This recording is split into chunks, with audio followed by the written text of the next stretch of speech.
first of all, the quote I have up right now, I think so resonates with what you just said. Being someone who's been, I've been in the mortgage business my entire adult life, 25 plus years, and most of my good friends are some of the most successful mortgage people in the industry. Many of them are just, they're the best. They have the right values. They execute well around those values. Every family gets their best experience, regardless of whether the family, requires it. One thing that's always challenged me in this business is there are people that they have good values, they have a why. For the most part, they do a great job. But like I had a loan officer the other day where, he knows, you call it the mortgage coach experience, where he gives a family comparisons. He spends an extra 5 minutes really educating the family. But he says, a lot of people, they don't ask for it, they don't demand it. Why should I do it? And the typical answer by coaches in the industry are, because you're going to get the best conversion rate, you're going to get the most referrals, all this, more money, more money, more money. What do you say to mortgage like people that they have a pretty good why, but they're just, how do we get them to see that, you're not executing on it? Any advice or guidance you have to a professional to say, you may think you have the right why, you may be pretty successful in making money, but what can we tell them to do to really audit? Are you really executing on your why, and is your why really what it should be? Well, it requires discipline and it requires work. Leadership and living by one's why is a daily practice, and it's the practice of putting someone else's life sometimes ahead of your interests, right? So if someone, even though you may get the deal, that it's actually not in their interest, are you willing to say, listen, I got some advice for you. It's the right thing to do, and that is not something you can do tomorrow. I would never say to anybody on a call like this, do this tomorrow. It takes practice. So let me give you some examples of how to practice this, right?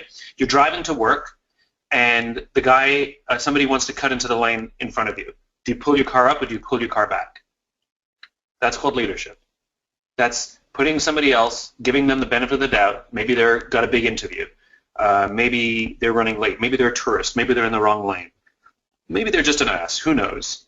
And the willingness to pull our car back and arrive to work one car length late, that's leadership. As a friend of mine says, when you ask somebody, how are you, you actually care about the answer. That's living your why. That's leadership. You pour yourself the last cup of coffee in the office, and you put the empty pot back. No big deal. The next person who wants a cup of coffee will make the next pot. Or you can spend 5 minutes and make that extra pot even though no one will be there to see you do it. And if you practice these little things, and they're tiny little things. You're standing in an elevator. You're late for a meeting. The elevator's closing. Someone's running towards the elevator. Do you pretend you can't reach the button, or do you hold the door for them? These are tiny little things that if we practice on a daily basis, we build the muscle.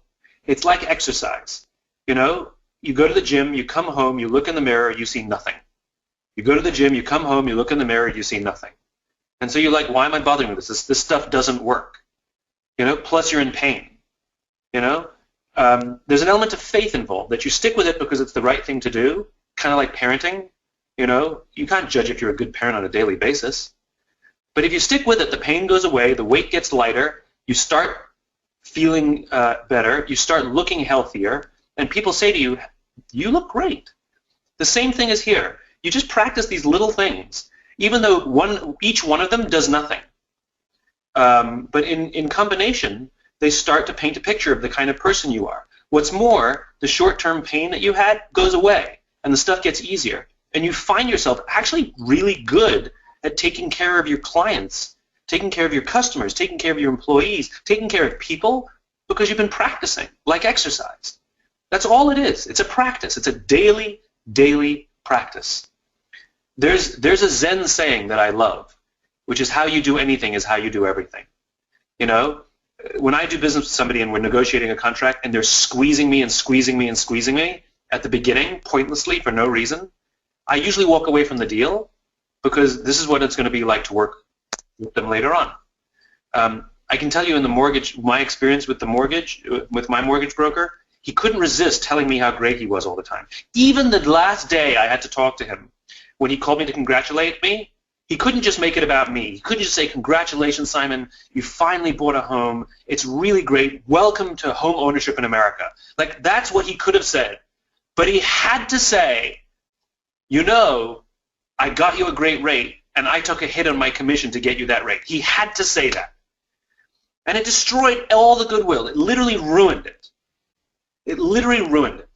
Like, God forbid he should think about the customer for 1 second and not put himself at the center of every conversation.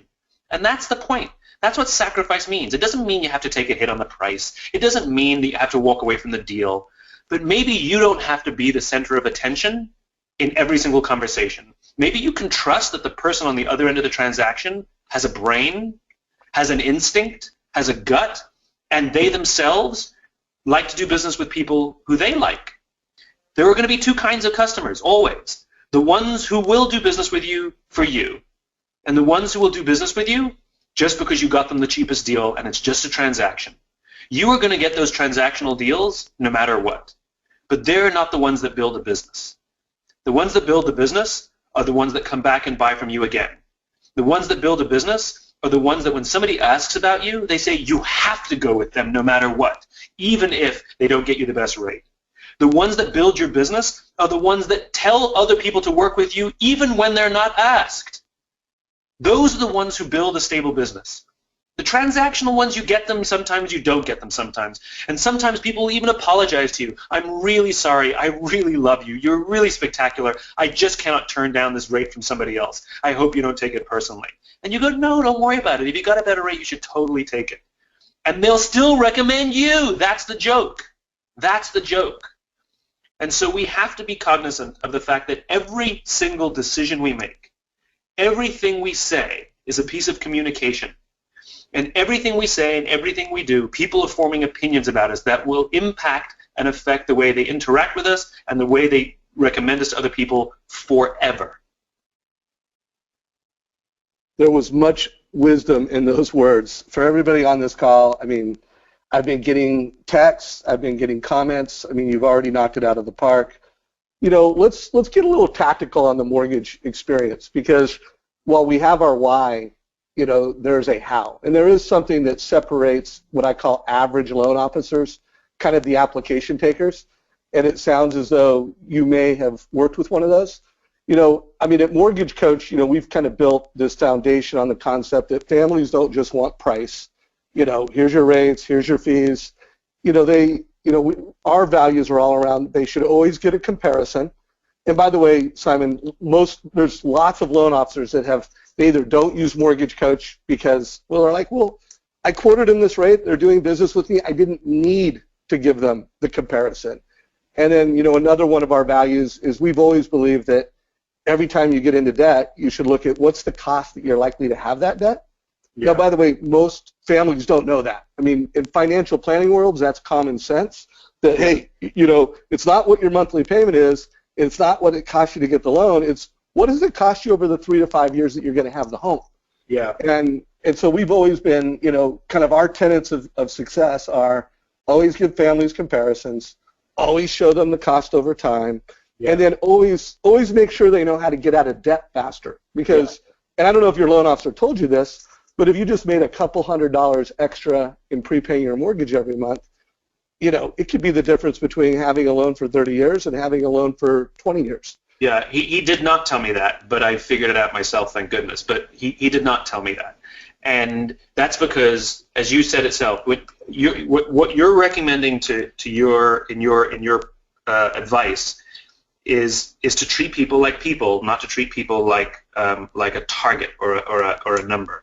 And when we think about them as human beings, we want them to know what they're doing because it's going to affect their life. And long after this transaction is complete and you're out of their lives, they will still have to deal with whatever this is. And you're setting them up to understand what they're starting. Whereas somebody else wants to just make the deal and leave. And anybody who says, I don't need you, you know, I wish I knew about you before, because I would have asked this guy, have you worked with a Mortgage Coach? And if he said no, that may have been a deal breaker even before we got to the rates. Because it's an indication. It's an indication that you are thinking beyond yourself and you are thinking about the person and the things that they are going to take on in their life long after you're gone. 3, 4, 5, 6 years later, you will forget their name, they will forget your name, and yet they're still saddled with this product that you helped them buy. Right, exactly. And again, again, our mission has always been, how can we go and create social change around how people get in debt? Because at the end of the day, buying monthly payments and rates it's a broken system. But looking at the cost over time, being intentional about paying it off faster, that is how families should get into debt.